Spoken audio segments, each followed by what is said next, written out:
Boa noite, pessoal. Sou Carmelo Iaria, sou CEO e founder da The Academy.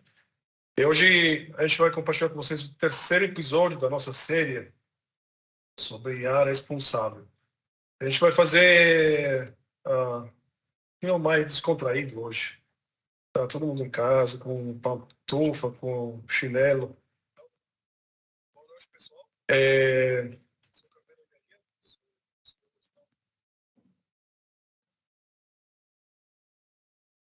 Tá me vendo assim? O que eu queria falar desse terceiro episódio. Então, a gente fez uma série sobre a responsável. É um tema super relevante hoje em dia. A IA está entrando com violência na vida de todo mundo. E obviamente, tem uma série de consequências, as coisas que a gente tem que considerar para desenvolver e usar a IA de forma responsável. No primeiro episódio, a gente falou um pouquinho da interação entre algoritmos e os humanos. A gente tocou no segundo episódio sobre políticas, leis emergentes a nível mundial que vão regular como que a IA vai ser utilizada. Hoje a gente está querendo trazer a conversa mais pé no chão, mais relacionada a algo mais curto prazo, mais imediato, mais simples. Uma conversa técnica. A gente tem o nosso time aqui junto comigo. A gente chamou esse episódio Primeira Milha da IA Responsável. O intuito é compartilhar com vocês assim, a ideia. Quais são as técnicas, quais são os cuidados que todo cientista de dados, profissionais de dados que trabalha com IA precisa ficar atento para a construção de soluções de IA, de machine learning, de forma responsável. Então, a gente acredita que a responsabilidade começa com cada um dos profissionais. É algo que acontece no dia a dia, né? Não precisa esperar lei, governos, grandes organizações, instituições criar políticas ou criar algumas regras para cumprir. A gente acredita que a responsabilidade pode começar hoje já com algumas técnicas que as pessoas podem já utilizar. Então, como a gente vai conduzir esse 45, 50 minutos? Basicamente, a gente vai começar com uma introdução. É o Jonatas que vai apresentar um pouquinho como vai ser a visão dele, né, sobre a primeira milha da IA responsável. E a gente vai ter o Kevin e o Gas falando um pouquinho de técnica. Vamos compartilhar algumas coisas práticas que podem ser feitas no dia a dia. Eu não sei se o Johnny consegue visualizar a câmera. Eu vejo que tem alguns problemas, talvez. Johnny, você está aí? Estou aqui. Minha câmera está falhando, Carmelo. Só deixa eu ver se eu consigo voltar aqui. Acho que agora legal. Voltou. Boa. Foi. Bom, vamos lá. Eu sou o Jonatas, boa tarde a todos. Né? Eu sou o CEO e co-founder na The Academy. E como o Carmelo falou, hoje a gente está aqui com o pessoal que vai se apresentar depois, da nossa equipe. Vamos falar um pouquinho, né, sobre alguns conceitos, algumas técnicas, né, algumas coisas que já podem ser feitas, né, pelas empresas, pelas pessoas que estão trabalhando com data science, com implementação de inteligência artificial. Né? A gente vai navegar juntos aí durante essa hora, tá? Vou fazer uma apresentação um pouco mais conceitual e depois a gente vai ver algumas coisas práticas com o Gustavo e com o Kevin. Deixa eu compartilhar minha tela aqui. Vamos começar aqui com o que a gente está chamando, né, de IA responsável e também o que a gente enxerga como a primeira milha. Só para a gente contextualizar todo mundo, né, sobre o que é, né, a IA responsável. IA responsável é um conjunto de práticas, né, que engloba diversas áreas e tem vem como, né, uma abordagem para ajudar a aumentar a maturidade, né, da implementação dos projetos que lidam, né, com inteligência artificial, né? Uma da, assim, o principal fator, né, tá relacionado às questões de privacidade, de ética, né, de criar inteligências artificiais que sejam mais humanizadas, né, que consigam não só trabalhar com usando puramente o que os dados entregam, mas implementar uma abordagem um pouco mais próxima, né, assim, do relacionamento com as pessoas, tá? E aí, o conjunto de práticas tem uma série de itens, né, que precisam e que podem ser implementados para se atingir uma maturidade em cima desse tópico, e a gente vai passar um pouquinho por cada um deles durante a apresentação, tá?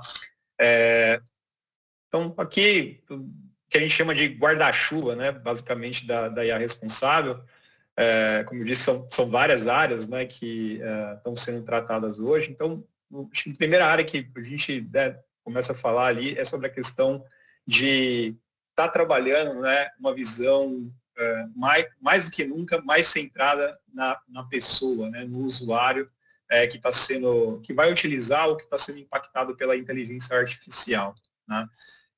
Tem oportunidades muito grandes e muito relevantes nessa caixa do meio, onde entender as necessidades, né, das pessoas, entender que tipo, né, de pessoas, que tipo de informações sobre as pessoas a gente tem nos dados, né, entender como é que os processos automatizados com inteligência artificial vão, né, impactar a vida das pessoas, né, que vão estar usando, sendo afetadas por esses algoritmos, vão ser fundamentais, né, e isso traz uma necessidade muito, muito forte de executar muito bem, né, essa fase de discovery, né, de levantamento de necessidades para implementar projetos de inteligência artificial. Tá? Então a gente começa daí, né, de novo, pensando nas pessoas, pensando em como deixar a inteligência artificial um pouco mais justa, né, um pouco mais próxima ali da vida das pessoas, gerando benefícios, né, e diminuindo riscos, né, impactos negativos em cima do que as pessoas, né, esperam como resultado. Tá? Do lado esquerdo, né, a gente tem a parte de impacto social.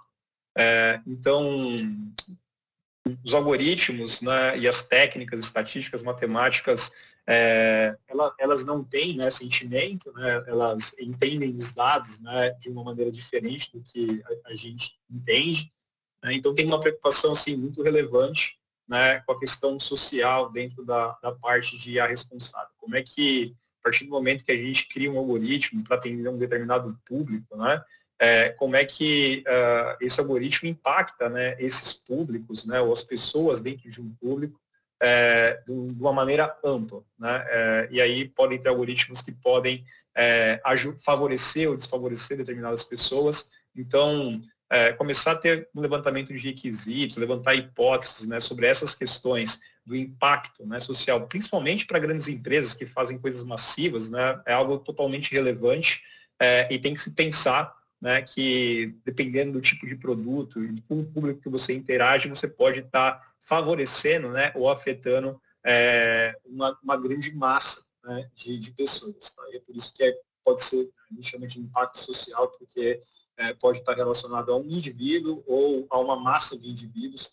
né, que estão socialmente conectados por algum tipo de característica. Tá? A outra questão muito forte, né, que vem dentro do guarda-chuva é a questão do accountability e da auditoria. Tá? Então, depois a gente vai ver um pouquinho mais para frente as forças, né, que vão drivar esses itens, né, mas tipicamente os projetos de ciência de dados, os projetos que envolvem inteligência artificial, eles carecem assim, bastante, né, de uma estrutura metodológica, né, de qualidade. E isso tem a ver com a maneira que os projetos foram evoluindo, que o mercado foi evoluindo. Tá? Então, tem uma tendência, né, de as pessoas que estão envolvidas, né, dentro do processo de criação de algoritmos, né, começarem a terem que assumir responsabilidades, né, e terem processos de auditorias formais em cima desses sistemas, dessas funcionalidades que são automatizadas através de inteligência artificial. Tá? Hoje, a maior parte das empresas, do mercado, quase ninguém se preocupa tanto com isso, porque não existe uma legislação, porém, já existem projetos, né, circulando aí no Senado, né, para tentar criar regulações nesse sentido. Né? Então, uma das forças que deve criar algumas necessidades específicas, né, para essa parte de accountability e auditoria, com certeza a legislação, a regulação, e aí alguns segmentos, já que são fortemente aí, regulados, né, também tem algumas necessidades de auditorias que já estão acontecendo, né, já estão sendo aplicadas de uma maneira ainda bem sutil, pelo simples fato de não ter assim, uma regulação forte ainda em cima disso. Né. A outra parte está relacionada à parte de privacidade e governança, né, que também assim, tem o push da regulação, o push da gestão em cima dos resultados e dos impactos que esse tipo de projeto, né, que envolve inteligência artificial, vem muito forte. Então, conhecer a origem dos dados, conhecer quem desenvolveu os algoritmos, conhecer o histórico por trás do processo de desenvolvimento do algoritmo, tem informações, né, de pronto atendimento para responder, né, por que o algoritmo está interagindo daquela maneira, ou qual é a performance do algoritmo. Tem uma questão de governança também que vem muito forte com essa questão, né, de regulação e com a questão de compliance e auditoria que vai passar cada vez mais ser impostas aí para todos os países. Né? A gente recentemente viu algumas definições ali na Europa, né? E aqui no Brasil não é diferente, tem coisas rodando ali no Senado do ponto de vista de regulação. Do lado direito, a gente tem algumas coisas que são um pouquinho mais técnicas, né? Que são itens que vão precisar, né, ser aplicados, né, dentro do processo de desenvolvimento, implantação e gestão do ciclo de vida, né, dos sistemas que envolvem algoritmos ou que lidam com algoritmos. Tá? A primeira caixinha é a caixinha de fairness, de bias mitigation. Esse aqui é um dos grandes itens, né, de discussão quando a gente fala de IA responsável e está diretamente relacionado com a questão de criar, né, inteligências que sejam mais justas ou que possam discriminar menos quando entregam os seus resultados. Né? Então, vou dar um exemplo aqui bem simples, só para contextualizar, né, o conceito. Então, aqui a gente está procurando, por exemplo, se eu tenho um algoritmo, né, que ele foi treinado, por exemplo, para identificar pessoas, e a gente tem, né, dentro um algoritmo de imagens, né, que classifica imagens, por exemplo. Né, e se a gente treina esse algoritmo usando imagens de pessoas, né, que são, por exemplo, afrodescendentes ou que são, né, pessoas que têm características mais brancas, e aí é uma questão do algoritmo, não tem nada a ver com a pessoa que faz, né, é uma questão das técnicas matemáticas, estatísticas. Os algoritmos vão ter sempre uma tendência a criar um viés por causa de uma questão de quantidade populacional. Né? Então, se eu tenho, por exemplo, né, uma fonte de dados que tem mais japoneses, a chance desse algoritmo classificar melhor pessoas que têm descendência, né, japonesa assim, está diretamente relacionado. Né? Então, são preocupações que vão trazer requerimentos para os projetos, mas que trazem também uma série de técnicas, né, matemáticas e estatísticas que podem ser implementadas durante o processo de desenvolvimento para tentar medir e para tentar mitigar e minimizar, né, esse problema de discriminação. Tá? Tem alguns exemplos assim, bem fortes, né, em alguns países que usam, por exemplo, detecção facial, né, para identificar pessoas criminosas, que já prendeu pessoas, né, que por engano, entendeu? Então, tem um impacto direto, né? Pode ter um impacto direto ali no dia a dia das pessoas de uma forma positiva ou muito negativa. Tá? Então, essa caixa aqui ela é uma das mais importantes. A outra caixa que também é bem importante está relacionada à parte de robustez, né? E que a gente chama de safety, de segurança. Né? Então, como é que foi realizado o processo de desenvolvimento do algoritmo? Né? Como é que foi realizado o processo de avaliação dos dados que foram utilizados para poder gerar os algoritmos? Né? Então, para quem trabalha desenvolvendo algoritmos, tem uma série de boas práticas, tem uma série de técnicas, né, simples que podem ser implementadas, que podem ajudar o teu algoritmo a ser mais robusto. Tá? Até um exemplo, né, de abordagem bem simples aqui também, só para contextualizar. Tá? Então, por exemplo, né, você treina o algoritmo com uma informação que é um valor numérico. Né? Então, a gente usou, por exemplo, o valor da renda da pessoa. Né? E aí o teu algoritmo só tinha, né, o teu dataset, os seus dados que foram usados para treinar o algoritmo, tinha informações, né, de valor de renda que iam de 1.000, né, a 10.000, né, basicamente. Então, todo o seu dataset, as pessoas só iam nesse range de 1.000 a 10.000, né, esse é o valor da renda. E aí, o que pode acontecer? Né? Durante a entrega das previsões, né, você pode ter informações que estão fora desse range, por exemplo, para esse atributo, que é muito importante para o teu algoritmo. Né? E isso pode causar um impacto, né, durante o resultado que o teu algoritmo entrega. Inclusive, o Kevin vai mostrar alguma coisa relacionada a isso. Tá? Então, a gente chama essa informação, né, que é uma informação que está meio fora desse range, né, de um outlier, né, e esse outlier ele pode ter um impacto negativo, né, basicamente dentro ali do teu algoritmo. Tá? E esse impacto negativo pode gerar um reflexo negativo, né, para a pessoa que está recebendo, né, basicamente, esse resultado que o algoritmo entrega. Tá? Então, pode virar uma reação em cadeia, né, do ponto de vista de resultado, tá? E afetar realmente quem está lá no final, né, usando o teu produto ou usando, né, uma funcionalidade que você criou. Tá? E a outra parte também, não menos importante, tem a ver com a parte de transparência e explicabilidade. Né? A parte de explicabilidade, né, hoje tem uma necessidade muito grande por parte das empresas, porque os algoritmos, né, são formas matemáticas e estatísticas que extraem padrões dos dados, de uma forma geral, só para generalizar, e aí tem uma série de técnicas, né, para tentar entender como é que esses algoritmos matemáticos e estatísticos chegaram naquele resultado, né, para uma decisão. Tá? E aí tem uma outra tendência muito forte que está vindo, né, por conta de pedidos de áreas de negócio de empresas e também dos usuários, e que deve ficar mais forte com a regulação, que as empresas vão passar a ter que explicar, né, de uma forma geral, o porquê, né, o algoritmo chega naquele resultado. E aí toda essa parte de transparência e explicabilidade, né, fica mais forte, porque a gente vai precisar entender como é que a gente, por exemplo, decidiu por classificar um cliente, né, como eu falei, daquela categoria, ou porque a gente decidiu de negar um crédito, ou porque a gente decidiu de ofertar um produto. Né? E aí tem uma série de técnicas para poder estar atuando dentro dessa caixa de transparência e explicabilidade. Tá? Vou avançar um pouquinho aqui. Então, esse aqui é um overview, né, do guarda-chuva, que a gente chama de guarda-chuva da IA responsável. Do lado esquerdo, são coisas que estão mais do ponto de vista, né, estrutural, administrativa, governança, né, que as empresas vão precisar implementar. Do lado direito, tem itens que são mais técnicos, né, mas não menos relevantes, e que vão afetar cada vez mais aí o dia a dia das pessoas que estão trabalhando, né, com o desenvolvimento de sistemas de inteligência artificial.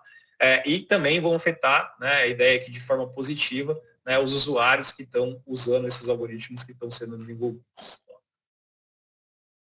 Aqui um pouquinho do que a gente vê, né, assim, das forças, né, e aí está diretamente relacionado com o que a gente vai mostrar daqui a pouquinho. Né? Então, do lado esquerdo, né, a gente tem algumas forças que estão, né, empurrando, ou vão começar a empurrar cada vez mais forte essa necessidade de IA responsável. Uma delas, com certeza, é a regulação. Né, e toda regulação para todo segmento, né, para todo o mercado é sempre dolorido. Né, e aqui, já, né, na largada, já tem aquele trade-off. Né, vamos esperar a regulação ou vamos já começar a implementar essas boas práticas para tentar estar mais preparado, né, para quando chegar a uma determinada regulação. E, como eu falei, tem projetos aí no Senado tramitando, né, para serem avaliados. Tá? O outro item, né, tem a ver com a maturidade das empresas, então tem grandes empresas que estão tentando escalar suas iniciativas de AI e Data Science, né? Isso é bem importante, sim, para o mercado, porque significa que tem investimento nessa área, as empresas estão querendo evoluir, né? E estão querendo escalar, né, essas oportunidades do uso de dados, né, como estratégia do seu negócio, né? Então, essa necessidade, né, de escalar, de disseminar, traz aí um driver, né, que existe nas organizações, que vai dar um push também aí para criar processos, né, fazer as coisas com um pouco mais de qualidade, um pouco mais estruturada. Tá? Então, algo que vem naturalmente aí com o crescimento orgânico, né, e com o investimento que existe dentro das empresas para as iniciativas de IA. Tá? E aí o terceiro item, né, que também empurra, por enquanto, de uma maneira ainda bem sutil, né, principalmente aqui no mercado brasileiro, são os usuários que são afetados pela inteligência artificial. Né? Então, os usuários a gente pode entender como usuários, né, de dentro das organizações que usam algum sistema ou que criaram algum sistema para um determinado produto, ou até mesmo os clientes, as pessoas que estão sendo diretamente afetadas. Tá? Então, como eu falei um pouquinho lá atrás, tem necessidades de como, por exemplo, explicar por que a gente negou o crédito para determinada pessoa, ou por que a gente identificou que aquela pessoa pode ter uma tendência a ter determinada doença. Né?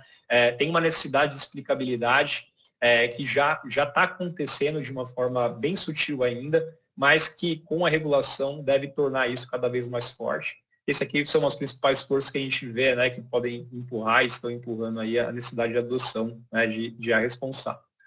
E aí, do outro lado, a gente vê, né, as coisas que hoje, no nosso entendimento, estão segurando um pouco, né, basicamente a adoção desse tipo de prática. E o que a gente quer mostrar hoje aqui é que tem coisas muito simples, né, que podem já começar a ser implementadas, que não dependem de muita tecnologia, né, dependem mais de conhecimento, dependem mais de metodologia, né, e que podem ser estruturadas e que já vão te ajudar bastante para começar a aumentar aí a tua maturidade e ficar preparado para uma possível regulação. Tá? Então, uma das coisas que a gente vê, né, é a maturidade atual do mercado.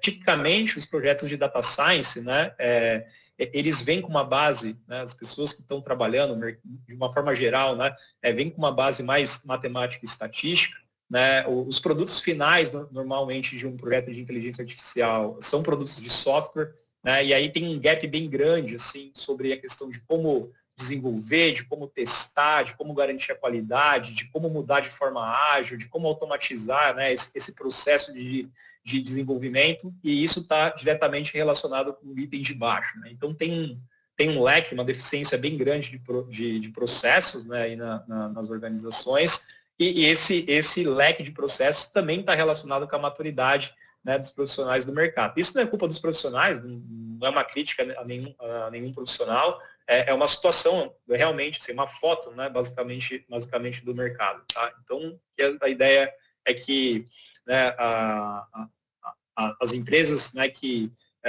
estão investindo, né, investem em capacitação, que os cursos, as universidades, né, o ecossistema, de uma maneira geral, possa começar a preparar as pessoas para esse, vamos falar assim, novo escopo, né, de obrigações que vai ser colocado, né, seja pela regulação ou pela, né, própria necessidade, aí, pela própria exigência dos usuários e clientes. Tá?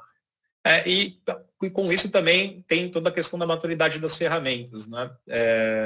Data Science ainda é um campo muito novo, né? Então tem muitas ferramentas que não se preocuparam, né, com essas questões, né, de como é que eu tento automatizar uma funcionalidade para me ajudar a ter mais qualidade, né, ou para tentar evitar alguns dos problemas que a gente falou ali atrás. Tá? Então, isso a gente vê que é algo que segura um pouco, né, as empresas em adotarem uma maturidade grande, né, de terem uma maturidade grande de responsável. Tá? Então, vamos avançar aqui um pouquinho. Eu trouxe, a gente vai começar a entrar um pouquinho no exemplo técnico, só para assim, tangibilizar antes da gente entrar ali na parte das técnicas, né? Mas esse aqui é um exemplo de um pipeline de machine learning muito simplificado, né? E aí eu até costumo brincar. Esse aqui é um exemplo de um pipeline que ele é feito de forma manual, né? Não tem automatizações, né? E que tem, né, as caixas assim que são comuns, né? Então, tipicamente em projetos de dados, né, a gente extrai os dados e tem que fazer um trabalho de análise de dados para entendimento desses dados, né, se os dados conseguem nos ajudar a criar um algoritmo, né? Tem toda a parte de preparação e treinamento do algoritmo, né? Então, treinar o algoritmo significa a gente fornecer os dados, né, para que o algoritmo tente extrair esses padrões, né, e é o que a gente chama de aprender para te entregar uma previsão, né, e toda a parte de implantação, basicamente, desse algoritmo, né. Hoje, em muitas empresas, em muitas organizações, esse processo é feito de uma forma muito arcaica, né, às vezes de forma totalmente manual, que é muito bom para começar, é muito bom para provar valor, porém, né, para se fazer em escala ou para se fazer, dependendo do tipo de problema, vai acabar gerando mais problemas operacionais do que vantagens, né, com o valor que ele entrega. Tá? E aí, a partir do momento, né, que a gente começa a discutir regulação, começa a ter os nossos clientes, né, os usuários um pouco incomodados ou querendo ter informações mais profundas, né, sobre os resultados que as inteligências artificiais estão entregando para eles, cria-se um gap muito grande, né, de como fazer isso, ou de ter uma velocidade para poder fazer isso. Tá? Aqui, só para avançar aqui, esse aqui é um outro exemplo, né, um pipeline já muito mais avançado, né, que já tem uma série de automatizações e uma série de novas funcionalidades aqui, que já endereça, por exemplo, questões de monitoração, né, que são itens que vão ser fundamentais para poder estar, né, ajudando as empresas a fazer as IAs um pouco mais de forma responsável. Tá? Então, as etapas anteriores, né, de validação dos dados, de exploração dos dados, elas também existem, né, mas só pela quantidade de caixas, a ideia não é explicar aqui as caixas, está na caixinha, né, mas você vê que a gente tem cenários simples e cenários complexos de tecnologia, né, e o que a gente vai abordar ali cara, não importa se você está no cenário simples, se você está no cenário complexo, né, tentando alcançar isso do ponto de vista de tecnologia, tem coisas que são bem simples, né, e que podem ser implementadas ali nos dois cenários, tá? Independente de você estar fazendo algo muito simples ou muito mais complexo. Tá? Mas a grande dica aqui comecem a olhar para esse tópico, porque são muitos requerimentos, né, que vão chegar, tá, como itens, né, de necessidade para se ter um mínimo de qualidade, né, no processo de desenvolvimento de algoritmos. Então, avançando aqui, né, então, o que a gente enxerga como uma primeira milha? Né, então, que coisas são essas que a gente poderia ver, né, que são alguns itens grandes que a gente trouxe. Tá? Então, como eu disse, né, projetos de data science não são, né, são projetos que vão criar produtos, né, de engenharia de software. Tá? Então, definir, né, boas práticas para desenvolvimento dos projetos, né, e critérios de qualidade mínima, sim, vão ser itens fundamentais para esse tipo de projeto, né, que tem essa característica. Tá? Então, que tipos, né, de abordagens que têm que ser realizadas, como é que a gente mede, né, basicamente, a desenvolvimento, tá? E esse item está diretamente relacionado com o segundo item, que é estabelecer, né, metodologias de desenvolvimento, né, para poder fazer uma avaliação do teu processo de desenvolvimento. A partir do momento que a gente tem requerimentos do tipo, será que os meus dados eles têm informações categóricas? Será que essas informações categóricas, né, por exemplo, o gênero, né, a cidade onde a pessoa mora, vão me gerar um impacto negativo ou positivo? Né? Isso daí são cheques, né, que vão ter que ser feitos durante o processo de desenvolvimento, que precisa estar organizado dentro das corporações, as pessoas precisam conhecer, né, quais que são essas regras, né, e elas precisam estar preparadas para poder implementar essas regras quando estiverem desenvolvendo, né, os projetos de inteligência artificial. Tá? Então, definir as boas práticas, né, e o que são os critérios mínimos de qualidade do processo de desenvolvimento, é algo que vai se tornar assim mandatório, seja pela questão de atender bem o teu cliente, né, ou seja pela questão de atender uma regulação, né, que vai ser provavelmente imposta aí em breve. Tá? O outro item, né, isso aqui é fundamental e está diretamente relacionado com aquele item de User-Centered Design, né, é fazer um levantamento profundo, né, das necessidades dos usuários. Tá? Isso significa que não basta só entender o que o algoritmo vai entregar.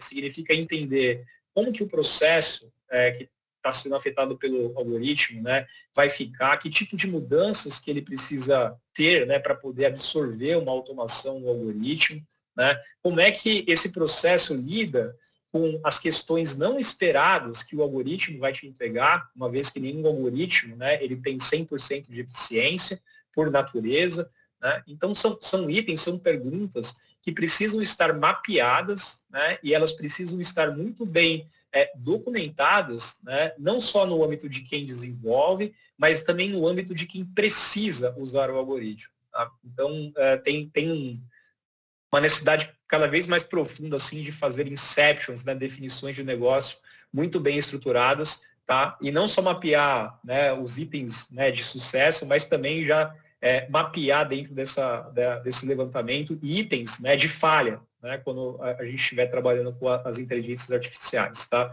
Isso por uma questão, né, que a partir do momento que eu começo a entregar uma previsão errada ou que o algoritmo falha, é que tipo de impacto que ele gera. Né? Ele pode gerar um impacto de ética, ele pode gerar um impacto de negócio, ele pode gerar ambos. Né? Então, fazer essas perguntas e ter isso alinhado, né, no momento de concepção ali, de planejamento, vai ser algo muito importante. Tá? A outra coisa muito importante, que sim, já faz parte, né, da vida das pessoas que trabalham com dados, tá, tem a ver com o aprofundamento também, né, das técnicas de análise exploratórias. Né? Então, a gente vê, assim, às vezes uma deficiência muito grande nesse item, né? E esse item é um item que também vai requerer um pouco mais de profundidade, né, e de proximidade com uma área de negócios, né, quando vocês estiverem fazendo projetos. Tá? Então, identificar, né, categorizações de dados, que nem a gente falou, né, alinhar se essas categorizações são importantes ou não para o negócio e se elas entrarem no algoritmo, né, se a empresa, né, que está criando esse algoritmo vai ser exposta a um risco, né, de ética por estar usando essa categoria. Né? Então, por exemplo, se eu crio um algoritmo que favorece, por exemplo, mais pessoas de uma determinada região, quais são os riscos que eu tenho, né, a colocar esse algoritmo em campo? Né? Então, tem um entendimento muito bom dos dados, né, sobre o que esses dados significam para o negócio e também sobre o que esses dados podem significar para os riscos que a regulação ou que a legislação vai impor ou as necessidades dos usuários, vai ser fundamental. Tá? Isso não é muito praticado hoje, né, e vai ser uma necessidade assim, que vai ser mandatória. Tá? Ninguém vai ficar livre de ter que fazer isso. E não precisa de nada, tá? Basicamente um bom levantamento de hipóteses, né? Com um bom, tendo a preocupação, né? Todas as ferramentas que as pessoas já usam hoje já permitem realizar, né, esse tipo de análise. Tá? E o último item, né, tem a ver com a parte tecnológica aqui. Né? A gente sempre brinca assim que inteligência artificial, né, AI, é um organismo vivo. Né? Então, tem uma velocidade muito grande, né, de inovações, de técnicas. Né? Muitas das técnicas que existem, né, que hoje estão sendo implementadas, são técnicas antigas, então tem muito trabalho de pesquisa, né, em cima dessas técnicas, e aí tem uma evolução assim, muito rápida, né, muito simples, como aconteceu com a IA generativa, de repente vir uma inovação e trazer uma série de técnicas novas que pode mudar os mercados, né, de forma bem agressiva. Tá? Então, a gente sempre vê assim, né, que esse aqui é um organismo vivo, as empresas, as pessoas que lidam com AI vão sempre precisar estar aprendendo, sempre estar aprendendo novas tecnologias, novos frameworks, novas técnicas. Né? Então, aqui a ideia é que vocês já comecem a combinar aí, né, as coisas que estão disponíveis no mercado. Já tem um monte de biblioteca, um monte de funcionalidade open source. Tá? Tem coisas muito legais também, proprietárias, licenciadas, que estão sendo liberadas aí, tem investimento, né, de empresas que estão criando produtos aí de prateleira, mas na nossa visão, combinar, né, essas duas coisas e já usar o que tem disponível é algo que as empresas podem começar hoje, tá? Não precisa esperar nada, né, para sair implementando. Tá? Então, isso aqui são 5 itens, né, que a gente trouxe como uma primeira milha. né? E eu gostaria só de fechar dizendo que esses itens, eles provavelmente já acontecem de forma mais sutil, ou algumas etapas não acontecem aí nos processos das empresas, mas você não precisaria, né, basicamente, de nenhuma ferramenta, né, ou de nada assim para começar a praticar. Tem muito a ver com método, né, tem muito a ver com maturidade das pessoas que estão fazendo, tem muito a ver com capacitação e entendimento, né, que os sistemas de inteligência artificial, né, vão ter cada vez mais um impacto muito relevante aí na vida dos clientes, das pessoas que usam, né, e com a chegada de regulações podem também ter um impacto muito grande, positivo ou negativo, né, para as empresas, tá, dependendo dos resultados, né, que os algoritmos delas entregam. E aí, para a gente avançar aqui, só para fazer uma chamada, a gente vai ver um pouquinho a apresentação do Gustavo e do Kevin, né? A gente já vai um pouquinho naquela última caixinha aqui, né, que a gente estava mostrando, do organismo vivo. E aí o Gustavo e o Kevin vão falar, né, sobre 3 técnicas. O Gustavo vai apresentar 2 técnicas da caixinha de fairness, né, que é onde a gente tenta fazer que os nossos algoritmos discriminem mesmo, né, que sejam mais justos. Tá? E o Kevin vai fazer uma apresentação sobre robustness, né, uma técnica que pode, por exemplo, né, evitar que o algoritmo entregue uma previsão, né, errada, né, porque durante o processo, né, de desenvolvimento do algoritmo tinha uma situação atípica dos dados que não foi prevista. Tá? Aqui a gente vai usar bibliotecas open source, né, uma das bibliotecas que o Gustavo vai mostrar é da Microsoft, que é o Microsoft Fair Learning, ali embaixo está o link. E o Kevin vai mostrar também uma técnica que a gente tem, né, na biblioteca da Credo, mas também existem em outros frameworks, tá? E, por sinal, essas 2 empresas são parceiros nossos de tecnologia, tá? Mas são produtos, né, que estão aí open source disponibilizados na internet, tá? E qualquer pessoa pode chegar hoje a usar sem nenhum custo. Fala, Johnny. Muito bom. Muito bom, obrigado, viu? De nada, legal. Obrigado a vocês pelo espaço. Então, show de bola. A gente falou que ia fazer isso aqui de forma mais informal, né? Tipo, uma conversa mais entre os amigos aqui. Acho que só queria fazer alguns comentários. Né? Gostei muito da apresentação, da estrutura do conteúdo, mas me lembra muito algumas coisas super importantes que você falou. Queria só dar uma amplificada aí, né? Uhum. Acho que o ponto super chave precisa conhecer o usuário, que significa o caso de uso, né? Uhum. Significa o contexto do negócio, né? Essas são as coisas onde que o profissional de ciência de dados que tem um domain knowledge, né, mais técnico, né, mais forte nas técnicas, né, são territórios legais para eles expandir e crescer. Né? Uhum. É claro que ciência de dados é o team sport, né? Tem que fazer em conjunto com a área de negócio, com operacionais, com vários stakeholders, né? Só assim que você consegue fazer produtos performante, né? Que traz valores, mas também responsável de forma ética. Mas é um território legal, né? Para as pessoas mais técnicas, né? Se expandir um pouquinho as skills, né? Sim. E a outra, acho que esse é um pilar, né? Que se colocou no centro lá do usuário. É outro dado, né? Eu acho que a gente vive num mundo onde que técnicas super avançadas estão automatizando sempre mais um monte de tarefas. Né? A gente falou até no primeiro episódio, né? Os casos que todo mundo fala hoje do chat, né? Etc. Né? Mas você vê como que quanto mais automação você introduz, né, mais importante você ter um senso crítico para entender o dado, entender o que o dado está dizendo, né, analisar, né. Eu acho que essa é uma skill fundamental para o futuro do trabalho, né, porque senão você não sabe avaliar o que o algoritmo está cuspindo, né. Você não sabe avaliar também o que está entrando como input, né? para a construção da solução, né? Exato. Não, e aí é louco, Carmelo, porque hoje, né, a cabeça da maior parte das pessoas é assim, tá, como é que tá a qualidade, né? Como é que tá a qualidade do meu algoritmo? Tem bastante gente, né, pensando nisso, né? Mas essa é só uma dimensão, né, que precisa ser olhada, né? Quando a gente fala de responsabilidade, vem um monte de outras dimensões, né? Então, que é o que a gente está falando, né? Putz, se eu não entendo o usuário, se eu não entendo o dado, e quando eu tiver uma regra, né, sobre ética, né?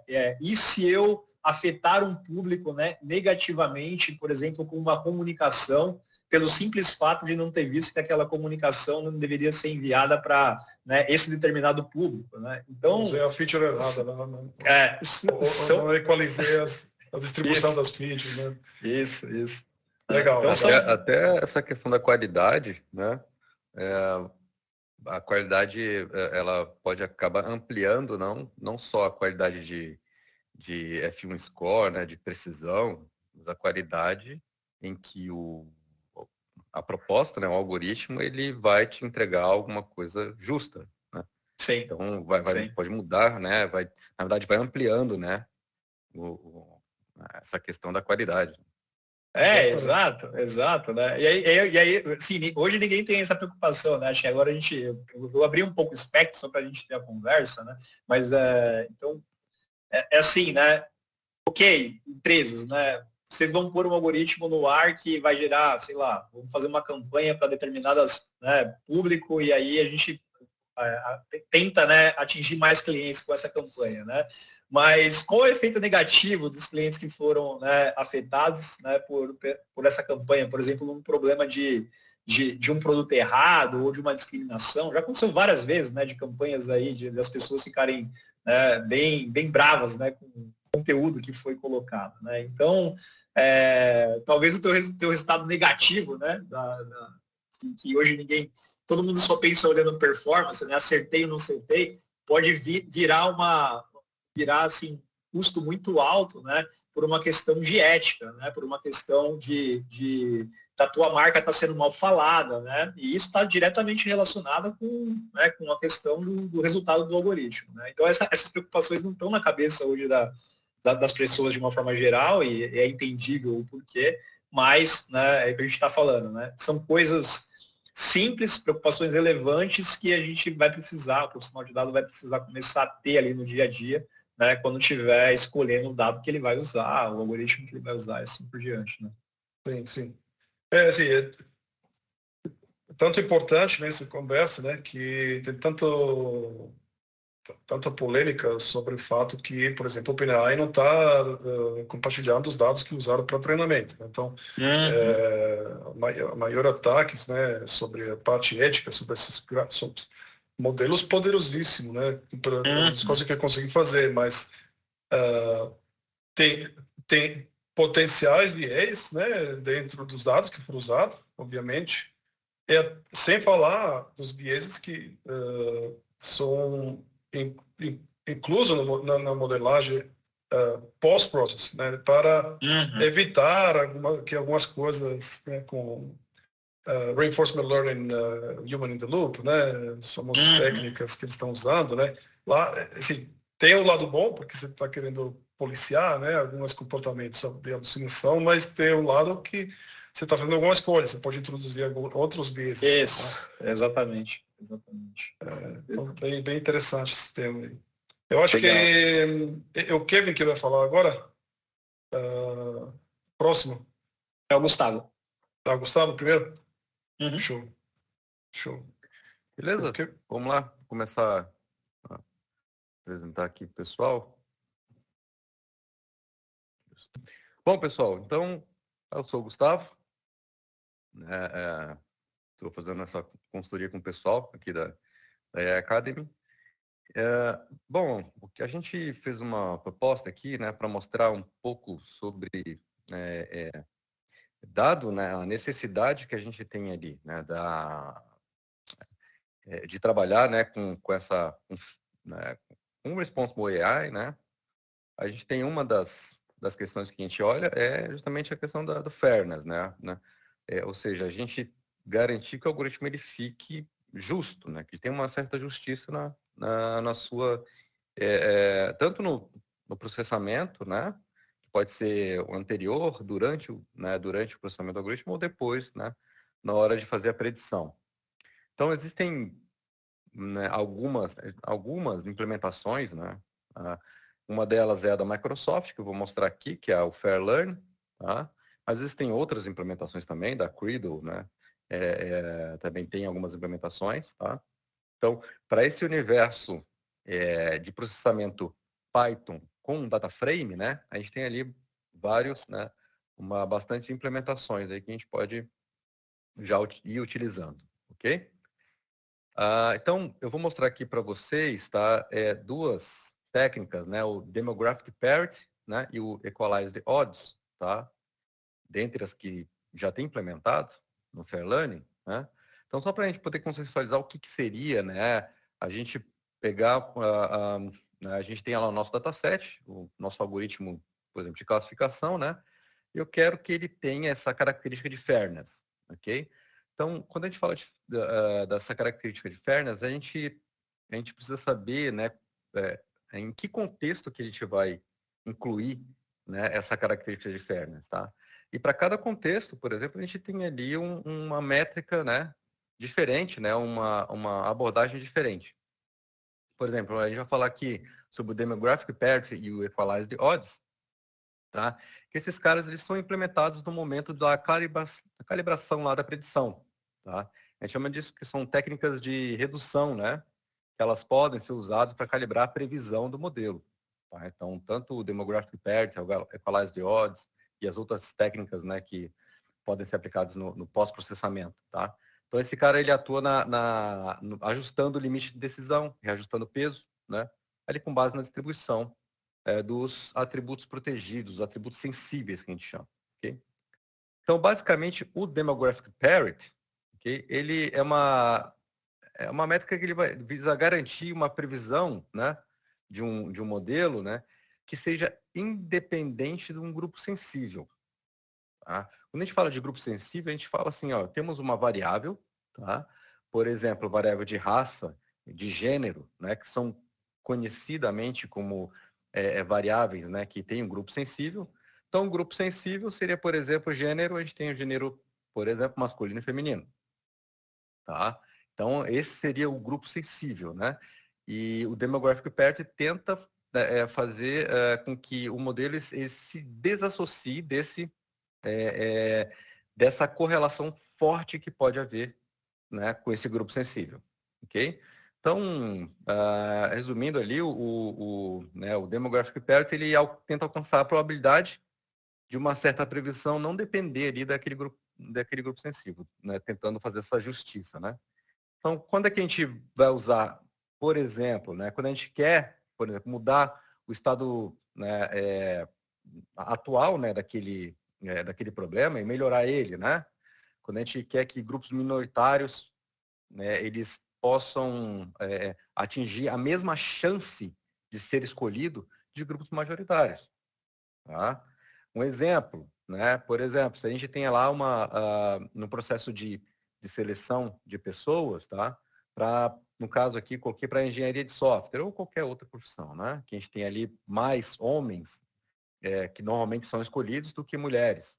Então, é muito comum do algoritmo ele tender a colocar uma probabilidade maior de escolher alguém do sexo masculino, para esse caso aqui do engenharia de software. Ou, sei lá, de moda, né? Vai tender, de repente, escolher alguém mais voltado para o sexo feminino, né? Então, o Demographic Parity tenta ali fazer essa equalização. Okay? Então, existem ali, né, vários exemplos, né, para poder o algoritmo se desassociar aí daquele grupo sensível. Bom, já o Equalized Odds, ele é uma outra métrica, tá? Que também funciona, tenta direcionar o modelo para que ele funcione igualmente bem para diferentes grupos sensíveis, né? No entanto, ele é um pouco mais rigoroso na questão vamos dizer assim, da distribuição, né? Das escolhas, né? É um pouco mais rigoroso que a paridade demográfica, né? E ele tem vamos dizer assim, um uso um pouco diferente, tá?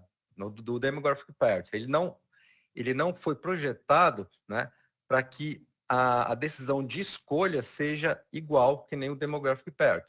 Tá? Ele tem ali o demographic parity, né? A gente tem ali que a principal métrica que se olha no demographic parity é a taxa de seleção entre os grupos.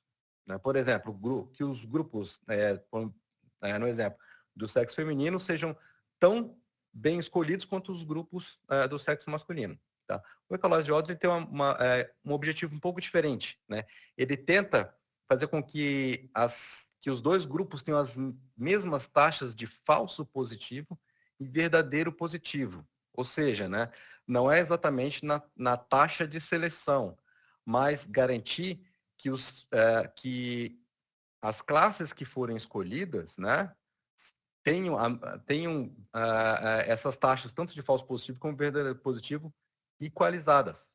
Tá? Então, essa é uma diferença. Então, a gente precisa sempre olhar, né, o problema em si para poder aplicar, né, diretamente ver a ênfase daquele problema e aplicar a métrica correta. Tá? Um exemplo aqui de aplicação do Equalized Odds é, por exemplo, se você tem ali um sistema em que você tem você quer, né,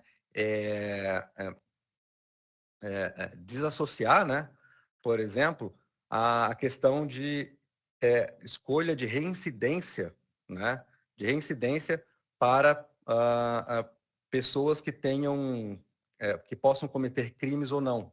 Tá? Então, é muito bom, muito positivo em que o algoritmo ele possa escolher exatamente de forma mais correta, ou seja, os verdadeiros positivos, né, para os dois grupos, né, o grupo que, né, tem uma tendência e o grupo que não tem uma tendência menor, né, então escolher de forma mais correta, né, nesse caso utilizando o Equalized Odds é uma forma legal de utilizar, né, essa métrica, tá? Entre outros exemplos, né? Bom, pessoal, então partindo aqui para, né, para a utilização do código, tá? Então, eu utilizei aqui o Fairlearn, que é da Microsoft. Então, super simples, só instalar esse cara, tá?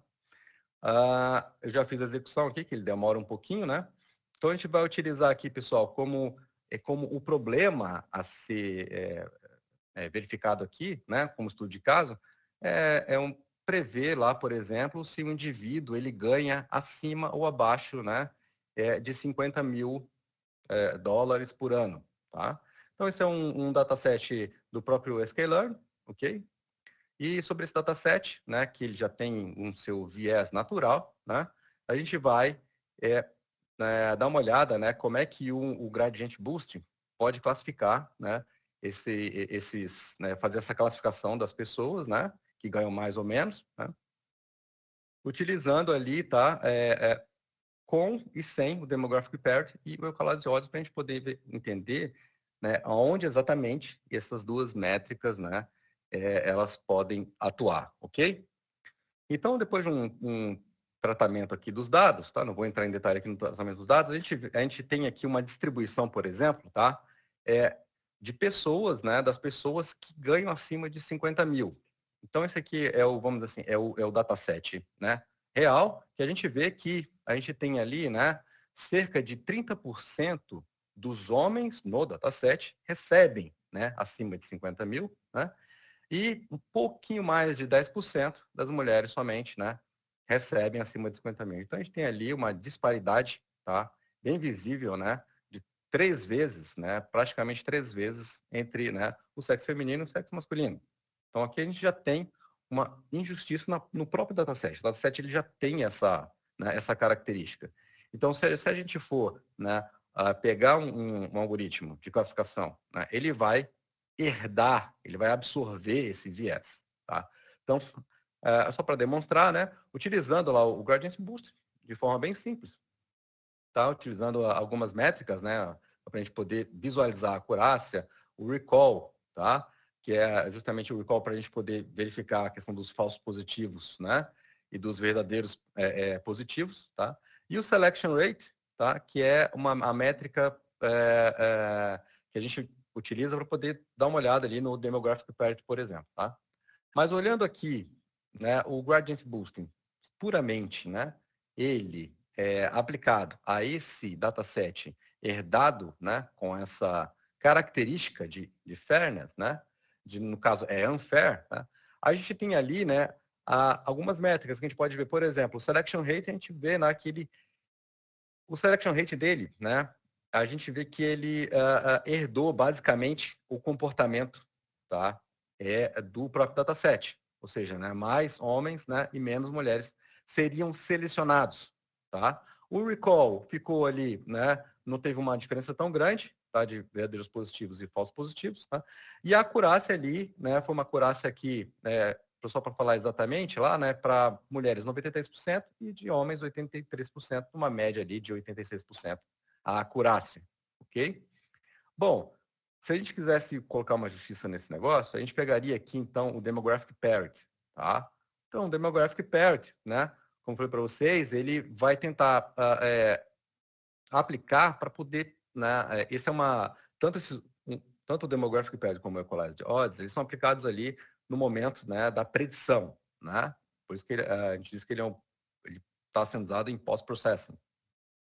Então, utilizando ali o Demographic Parity, vendo as mesmas métricas, a gente vê, né, claramente uma coisa, né, justamente o que ele, para o que ele veio, né, aquele objetivo que ele conseguiu cumprir.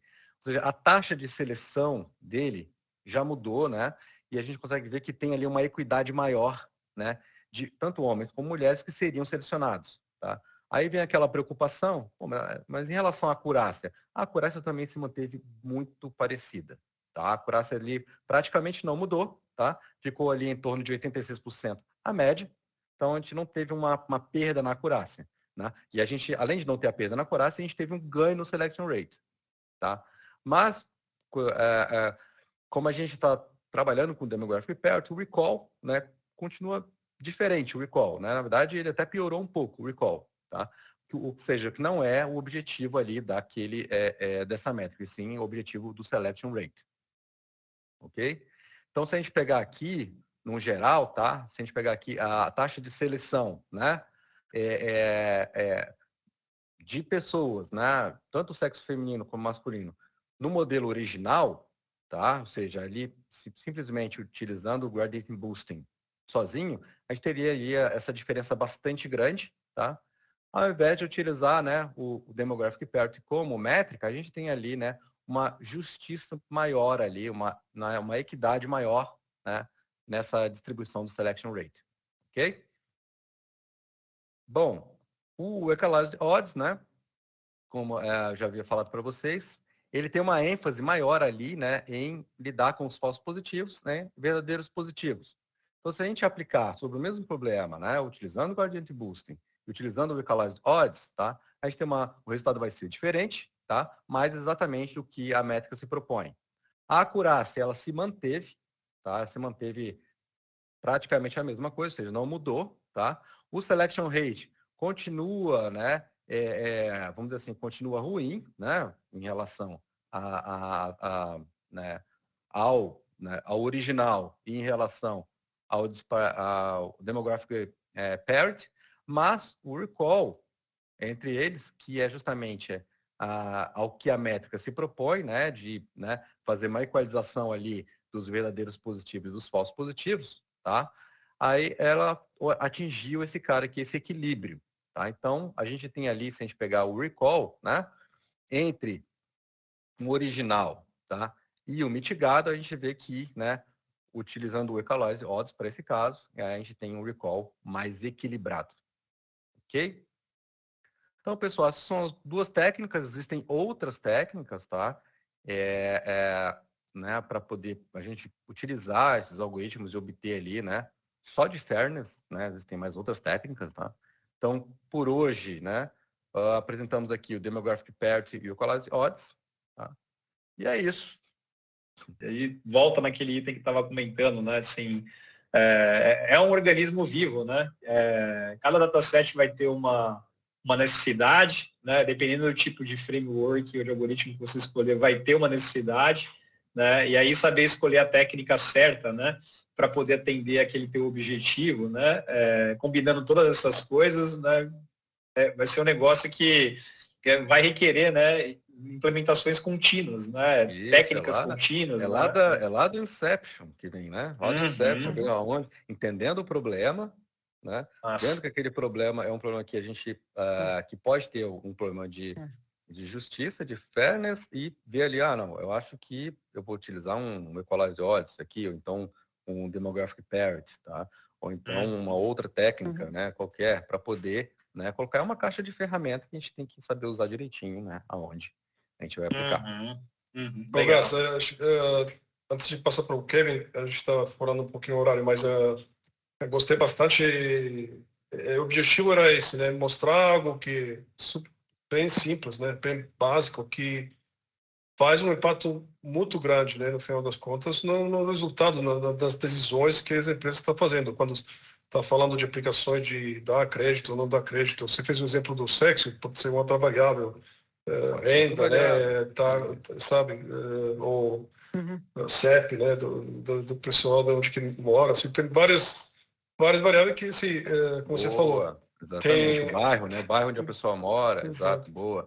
Então, esse tipo de variável, que são as variáveis sensíveis, elas têm que ser, na verdade, mitigadas lá no começo.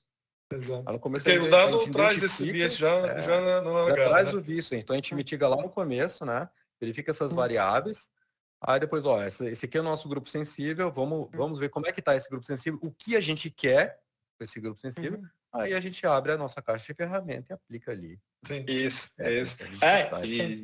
E eu esqueci até de falar disso ali na hora que estava falando das técnicas, mas o Gus mostrou de pós, né? Que aqui a gente está pegando já depois que o algoritmo já está entregando o resultado, né? Mas tem outras técnicas para fazer no pré-processing, né? Que é quando você pode, vamos falar assim, alterar mesmo a característica do seu dado para tentar minimizar, né? Ou combinar as duas coisas, né? Técnicas de pré-processamento com técnicas de pós-processamento, ou até mesmo técnicas de processamento, né, que é uma das coisas que o Kevin vai mostrar, né, agora, olhando a parte de robustez, né. Mas, cara, Carmela, de novo, né, assim, o que a gente estava falando, né, fazer um bom levantamento de requisitos, ter uma metodologia para isso, fazer uma boa análise exploratória, ter uma boa metodologia para definir quais são os requerimentos, né, que são importantes e mínimos do ponto de vista, né, de IA responsável ou qualidade, né, assim, usar técnicas que já estão aí, né, disponibilizadas, né, open source, né, é algo que está totalmente acessível para todo mundo, né, e é isso que a gente queria comunicar bastante hoje, vamos ver um pouco do Kevin, mas que, né, pode ajudar aí as empresas, as pessoas a fazer a responsável desde já, né, sem nenhum esforço extra do ponto de vista de comprar alguma coisa, né, tá disponível, né, pode começar agora se quiser, né, basicamente. Isso aí. Só complementando, inclusive tem um banco que tem um produto determinado que a maioria de pessoas compra, mas os outros produtos que um mínimo compra, um sistema de recomendação não consegue discriminar. Então, usando essas técnicas, você consegue fazer um sistema mais balanceado para recomendar esses produtos que não são que as pessoas não consomem tanto. Então, assim, fica para um sistema de crédito, por exemplo, fica bem mais interessante os usuários consumirem outros produtos. Legal, isso aqui. Ou seja, você está falando que não é só questão de férias, né? Aí você pode usar a técnica também para ter um impacto no negócio, né? Exatamente. Com as mesmas técnicas. Show, bem legal. Show. Direcionar melhor o negócio. Equalizer de odds é né, que é bastante utilizado aí. Né? Tem esse viés aí. Legal. Kevin vai mostrar uma técnica bem legal agora, acho que estou ansioso para chegar nesse ponto, que são coisas de novo nessa linha, né? Algo relativamente simples, né? Fácil de implementar, mas com alto impacto. Vai lá, Kevin. Então, eu tenho um dataset. Esse dataset tem os inliers, os outliers, que impactam meu modelo. Em que forma? O modelo ele precisa generalizar o máximo possível para você dar maior quantidade de imagens diferentes ou dados diferentes para ele reconhecer e fazer a classificação. Então, se a gente pegar um dataset de imagem com o CIFAR 10, ele tem muitas imagens, uma grande quantidade de imagens. Só que tem imagens que não estão bem definidas, imagens que têm erros.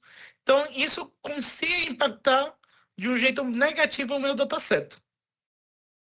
Por exemplo, eu tenho os meus inliers, imagens bem definidas, que, embora sendo mascarado um pouco, ele consegue reconstruir bem no modelo de encoder autoencoder. Os outliers já não vai conseguir discriminar muito bem. Então, eu tenho uma imagem que ele não consegue reconstruir muito bem. Outra coisa que também impacta muito são imagens parecidas que são totalmente diferentes. Por exemplo, cachorros que falam frango frito. Sim, para o modelo de IA, ele vai reconhecer o cachorro que tem a mesma textura com o frango frito e vai fazer essa confusão. Aí quebra teu modelo. Porque se ele tem que reconhecer um cachorro e você mostra uma imagem de frango frito, ele vai classificar como cachorro. Aí você quebrou teu modelo. Então, assim, é um erro de robustez. Então, você tem que treinar teu algoritmo e construir ele de forma que ele consiga discriminar bem as duas coisas. E por isso existe o Kullback Labor, que é uma técnica de distribuição. Então, assim, ele avalia a distância entre duas distribuições, entre menor seja a medida, entre o mais próximo de zero, significa que a distância é menor e é o que a gente quer. Entre mais longe, mais próximo de 1 ou longe de 1, é o que para a gente é algo negativo. Sendo que P de X, que é uma distribuição P, é a distribuição de layers do modelo de teste. Então, assim, a gente deu para o computador, olha, testa aí para ver se o teu algoritmo está bem. E o Q de X é dos que a gente quer testar. Então, assim, a máquina prediz alguns dados de teste, ela, ao fazer a predição, ela te dá, olha, tem isso. Vamos medir se o que a máquina predisse e o dado de teste que a gente soube que é tão parecidos. Então, a gente mede essa distância. Você pega aqui a normal da distribuição e como o modelo predisse. Se notar, tem parte da distribuição que está dentro do esperado e parte da distribuição que está fora do esperado. Isto é, que o meu modelo ele predisse outliers, que não está dentro do esperado, e assim, isso quebrou meu modelo, porque ele consegue diferenciar só coisas específicas. Para a gente observar isso melhor, o Credo, ele tem algumas ferramentas que ajudam a fazer esse tipo de classificações. E ele tem o KL. Quando você dá dois vetores diferentes, ou seja, você pegou duas imagens, fez a convolução delas e fez o dancing, ele te dá dois vetores. Do que eu quero ser predizer, ou foi predito, e do que ele de verdade é. E aí ele mede essa distância. Aqui vemos que é 0,58. Para um modelo ainda não está bom 0,58. Quando a gente pega outras bibliotecas, por exemplo, o TensorFlow, ele trata de diminuir e usando essa técnica como uma variável de perda, o que é treinado o predito, para melhorar e refinar meu modelo. Então, a Credo, ela tem esse tipo de biblioteca que ajuda a ver essas métricas e melhorar nosso modelo. Legal, Kevin. Você mostrou, né? Uma basicamente você está avaliando o modelo, né? E a outra você está no processamento, né? Ali com o TensorFlow, né? Tipo, já aplicando, né? Essa correção na função de perda, né? Basicamente, né? Do modelo, né? E aí, basicamente, a mesma técnica sendo aplicada no pós-processing, né? E a técnica sendo aplicada no in-processing, né? Ali, o algoritmo final já vai considerar, né, basicamente, esse input que você deu, né? Para tentar corrigir, né? Essa situação atípica, né? Basicamente, que seu dado tem, né? Exatamente. Por exemplo, aplicações reais, realmente, você tem o de reconhecimento facial. Se você tiver dois dados muito parecidos, ele pode confundir uma pessoa com a outra. Aí uma pessoa pode entrar num determinado lugar que não está autorizado a entrar. Então, uma quebra de segurança naquele ambiente. Legal.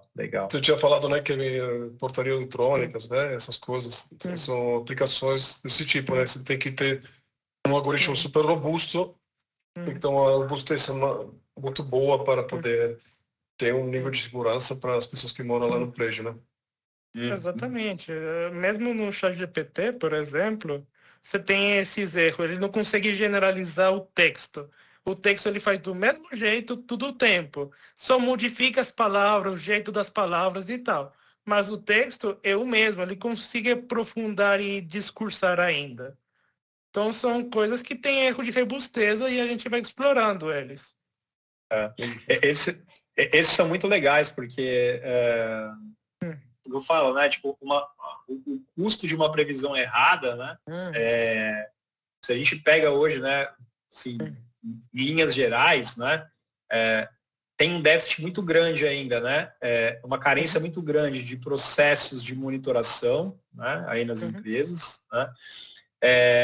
Aí tem uma deficiência muito grande de entender o custo de uma previsão errada para o negócio, né, basicamente, e com o que a gente está falando de responsável, tem um custo, né, que não está na maior parte da cabeça, né, das pessoas, que é o impacto, né, de uma previsão errada, né, negativamente para o teu cliente ou para o usuário final, né, que pode gerar danos, né, assim, agressivos para uma massa ou para uma pessoa, né? Pegando esse exemplo, imagina alguém sendo discriminado, né, por não poder acessar, por exemplo, uma portaria eletrônica, né, porque teve um problema, né, de uma discriminação, né, e aí a pessoa se sentiu ofendida, né, e assim por diante, né? Então, fairness.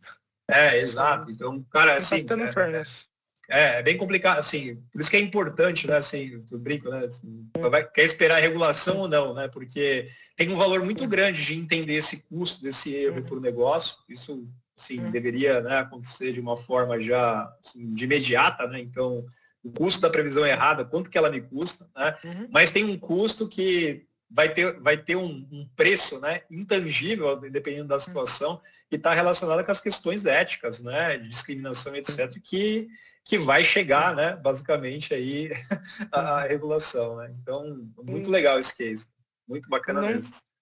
Não só o impacto que você tem, né, desculpa. Não, eu estou falando que esse é um momento, né, das empresas que utilizam, né, tecnologia de IA, começarem a implementar, né, para, assim, já que a regulação não está vindo, né, porque daí vai ser forçada, elas já começam a implementar, já saem antes, né, para não pegarem um problema lá na frente. Perfeito. Só tem ganho, né, nessa parte de robustez, né? Exatamente. Tem essa questão do negócio já sempre foi uma necessidade, né? Tem várias empresas que não conseguem fazer, de medir o impacto do negócio, e tem essa questão do impacto que transcende, né, basicamente o negócio, né? A gente está falando de, assim, como é que uma pessoa, o nosso cliente, vai estar, né, socialmente, moralmente impactado, né, basicamente por algo que o nosso sistema está fazendo, né? Isso aqui é muito difícil de mensurar um problema, né, nesse nível, né? Então, exatamente, impacta a explicabilidade do modelo principalmente. Você tem um cliente lá, vai contratar um produto de crédito, você tem um que é processado por um modelo de IA, aí o modelo de IA fala que não, sendo que o cliente tem todas as características para pegar aquele crédito, você tem um impacto emocional no cliente, impacto psicológico, economia, ele se dependia daquele crédito, vai ter impacto ruim na vida dele. Então, assim, impacto. E aí, quando vai para o banco, explica, por que eu não tenho esse crédito, sendo que eu tenho todas as características? Aí o cara do banco vai falar, não sei, não consegue explicar. E com a robustez, você consegue explicar e melhorar teu modelo. Eu fico muito bravo quando, como cliente, né? com um algoritmo ou alguém que está prestando serviço me fala, não, a gente não consegue, mas por quê? Né? Tem que explicar, né, para o cliente. A maioria das vezes não sabe, né? Justamente por essa explicabilidade. Você quebra o trust, né, com o cliente, você quebra um relacionamento muito importante. Eu acho que assim, o que vocês estão dizendo basicamente é não precisa se esperar quebrar uma regra de compliance para você já tá correndo um risco enorme de negócio se você implementar essas técnicas. Exato, né? Não, é até mais que isso, Carmelo. Se você volta na fundação, né? A cabeça de quem está desenvolvendo, né? O cientista de dados, o profissional de dados que está desenvolvendo, se ele não liga esse flag, significa que você não está investindo corretamente nas suas iniciativas para fazer algo user-centered, entendeu? Tá? Porque esse tipo de impacto, né, pode assim, afetar o teu branding, pode, né, massivamente tirar uma base grande de clientes, entendeu? Por uma questão que você não fez essa pergunta, né? Tá, e se eu entregar a previsão errada para esse público? O que acontece? Né? Então, são riscos, né, para o negócio, né?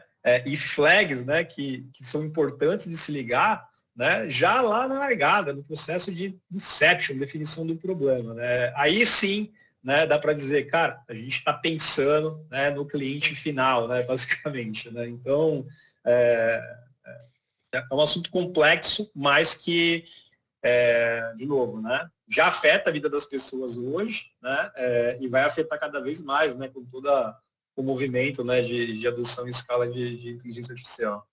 Sim. Pessoal, a gente está... o papo está muito bom, e aí a gente esqueceu do tempo, né? Mas eu queria fazer uma pergunta, assim, que está vendo aqui do pessoal.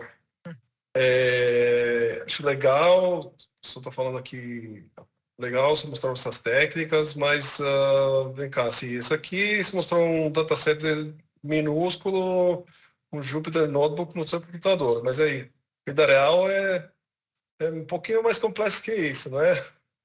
Como você lida isso? Que vocês fazem aí na DI Academy para resolver problemas de verdade, né? Nas empresas grandes? Posso responder, Johnny?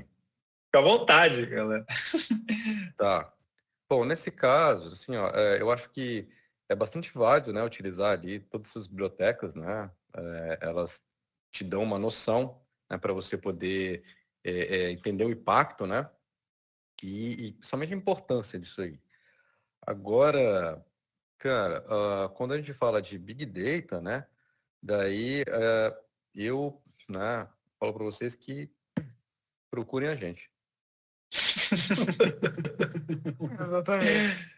Outra coisa que eu queria adicionar, isso ajuda os cientistas de dados das empresas que a gente prestou consultoria a entender o processo de dataset. Inclusive entender se a área de negócios deles teve um problema de classificação que vai impactar o modelo negativamente. E eles já tiveram, inclusive, mudanças no procedimento interno das empresas que melhoraram o procedimento deles e melhoraram o algoritmo de machine learning, o que teve um impacto positivo para o modelo, porque o modelo já não saiu com um dataset errado que ia ter repercussões negativas, e um impacto positivo para a instituição, porque a instituição melhorou um procedimento interno e refinou o negócio que eles estavam fazendo. Sim. E para dar minha contribuição, tá, Carmelo, assim, acho que volta de novo na resposta do Gustavo, né? De novo, né? É uma visão completa, né? Então, fazer um exemplo, testar a técnica, né? Assim, é super relevante, mas, como eu falei, assim, são várias etapas, né? A gente não está falando de somente uma implementação técnica, né? A gente está falando de estruturar o método, né? De estruturar uma metodologia, de fazer, né, definições, né, estruturais no processo de desenvolvimento que vão ajudar a levantar, né, e validar essas hipóteses. E quando a gente chega no Big Data, né, com grandes volumes de dados, né, aí, de novo, né, a gente tem toda a expertise para poder ajudar as empresas de como fazer. É totalmente viável, né, posso dizer assim, de uma maneira simplificada, é totalmente viável de se implementar, Tá? As bibliotecas estão aí para acelerar, mas a grande maioria delas está olhando assim, para situações que às vezes não conseguem lidar com Big Data. Né? Mas é totalmente factível de implementar, tá? E de se colocar esse tipo de coisa em prática. Tá? Então, você já tem um trabalho um pouquinho mais complexo para ser feito. Isso, aí a gente fazer em cluster, né? Em escala. Isso, aí a gente começa a entrar em especificidade tecnológica, né, de implementação, né, mas do ponto de vista metodológico, né, das técnicas, é totalmente factível. O framework que você apresentou, sim, mantém, mas assim, as técnicas são um pouco mais avançadas. Exatamente. Exatamente. Legal. Legal, pessoal. Eu acho que vamos encerrar aqui. Eu adorei esse papo, eu acho que a gente tem que fazer mais outros desses. Bem legal. Obrigado de novo. Parabéns. Valeu, pessoal. Valeu, pessoal. Tchau. Valeu, obrigado. Tchau, tchau. Tchau, tchau.